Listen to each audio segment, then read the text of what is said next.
Bonjour et bienvenue dans le podcast L'Appel du Calme. Mon nom est Anne-Gaëlle, je suis coach et Equicoach, multi-entrepreneur passionné de développement personnel, de nature et de chevaux, et également maman de 3 enfants. Ma mission est de vous guider pas à pas et en douceur sur la voie de la sérénité. Chaque semaine, je vous partage des clés, des outils et des ressources bien-être ainsi que mes expériences pour vous inspirer et vous amener à retrouver le calme en vous et autour de vous.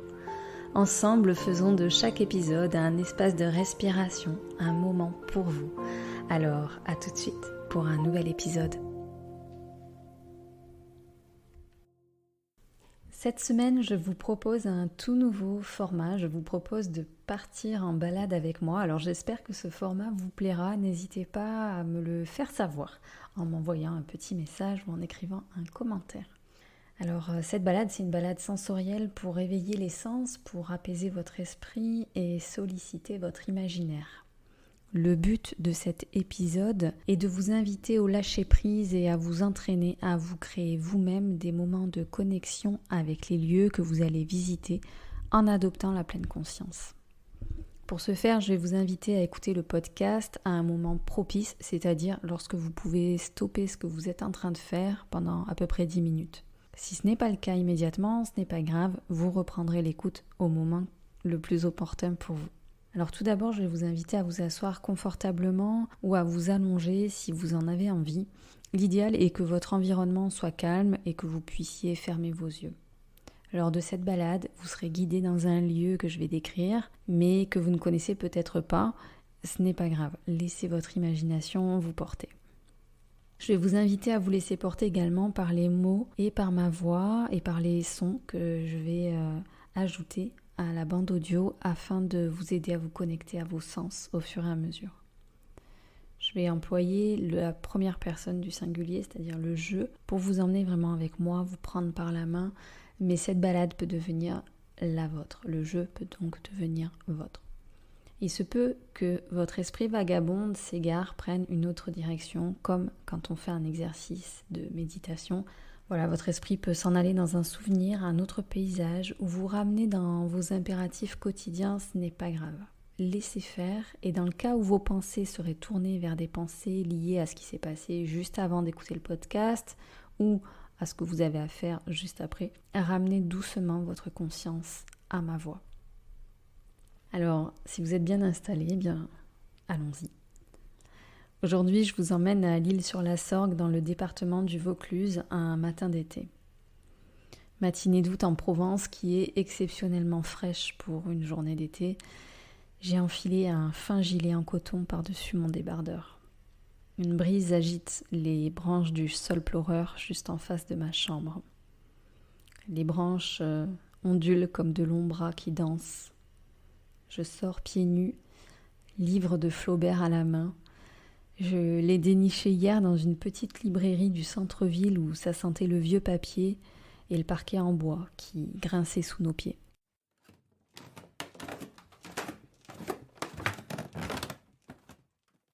Avant de quitter l'hôtel, je décide de prendre mon café au bord de la rivière et de commencer ce livre que je tiens entre mes doigts.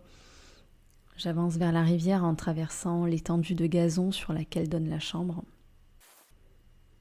Je sens sous la plante de mes pieds les brins d'herbe qui chatouillent, les gouttes de rosée qui s'écrasent entre mes orteils et la terre encore humide, encore fraîche.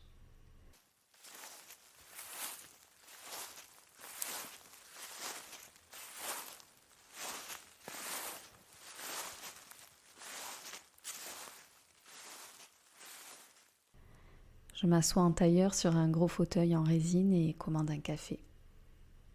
Je dépose mon livre de Flaubert sur la table à côté de moi et je prends le temps de regarder le paysage qui m'entoure. Tout semble calme. J'entends presque mon cœur qui bat dans ma poitrine. Je prends une profonde inspiration et tout en fermant les yeux, j'expire lentement. Je vous invite à en faire de même avec moi.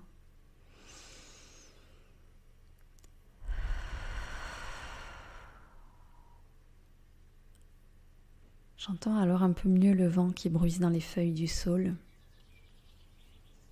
et la rivière qui s'écoule devant moi. J'entends les cliquetis de vaisselle que range le personnel qui est en train de débarrasser des tables dressées pour les petits déjeuners. J'entends quelques voix de clients au loin et le clapotis du moulin à eau qui est sur la berge d'en face.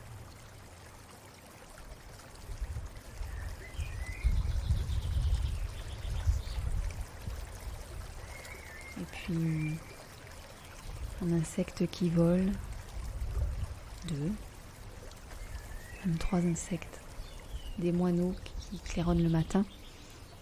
En ouvrant les yeux, mon attention se focalise sur la rivière. Il y a du courant et je m'amuse des canards qui semblent surfer dessus. D'autres luttent contre le débit de l'eau et plongent queue et pattes arrière en l'air, tête entre les grandes algues pour se nourrir. Je m'amuse de leur air sympathique. Je pense à Donald et je pense à mes BD Picsou que je lisais dans mon enfance chaque fois que nous partions en voyage en camping-car avec mes parents et mes frères. Je me dis que si chez moi j'avais une marge, y logerait volontiers une famille sympathique de cols verts aux couleurs éclatantes.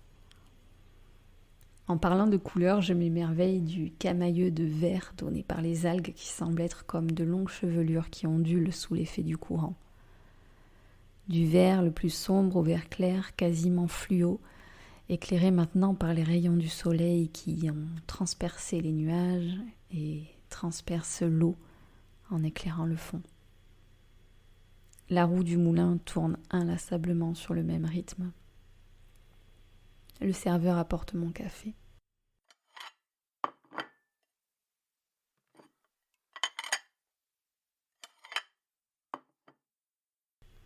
Je prends une gorgée qui me réchauffe. Je laisse le goût envahir ma bouche.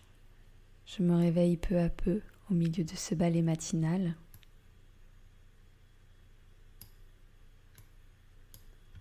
Le soleil commence à chauffer. Le mois d'août peut tenir sa réputation. J'ôte mon gilet et je sens mes bras se réchauffer doucement, centimètre de peau par centimètre de peau. Je tiens les pages de Flaubert entre les mains, le papier fin tout doux glisse sous mes doigts. Le son des pages qui se tournent au fur et à mesure que j'avance ma lecture.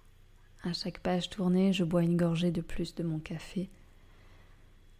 Des touristes rejoignent les berges et les fauteuils, des éclats de rire, des échanges avec le personnel, le bruit des tasses qu'ils servent. Les restes de pain et de viennoiserie lancés aux canards qui cancanent comme un rire à gorge déployée, la vie qui s'agite, et me sort du 2e chapitre. Le vent frais a repris, le soleil a tourné, le sol me donne trop d'ombre, je frissonne à nouveau.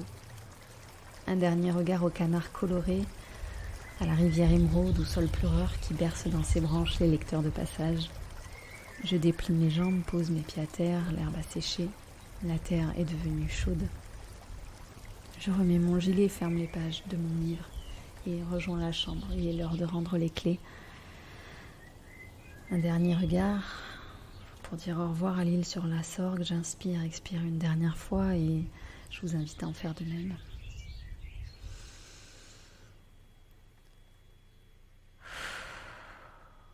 Alors voilà, cette promenade est maintenant terminée. J'espère vous avoir emmené avec moi un temps, vous avoir aidé à déconnecter de votre quotidien. Comme une pause que l'on prend, chaque voyage peut devenir éternel pourvu que l'on écoute nos sensations et que nous mobilisions tous nos sens. Être là au moment où ça se passe, en pleine conscience, pour faire revenir à la demande cet instant suspendu. Et surtout, pour inviter le calme en soi et autour de soi. Je vous dis à très bientôt. Merci pour votre écoute d'aujourd'hui. Si vous avez aimé ce podcast et pour ne rien manquer des prochains épisodes, suivez-moi sur votre plateforme de podcast préférée. Si vous pensez que son écoute peut être utile à un proche, n'hésitez pas à le lui partager afin de le soutenir dans son cheminement personnel. En attendant le prochain épisode, retrouvez-moi sur les réseaux sociaux. Je vous dis à très bientôt et d'ici là, n'oubliez pas de répondre à l'appel du calme.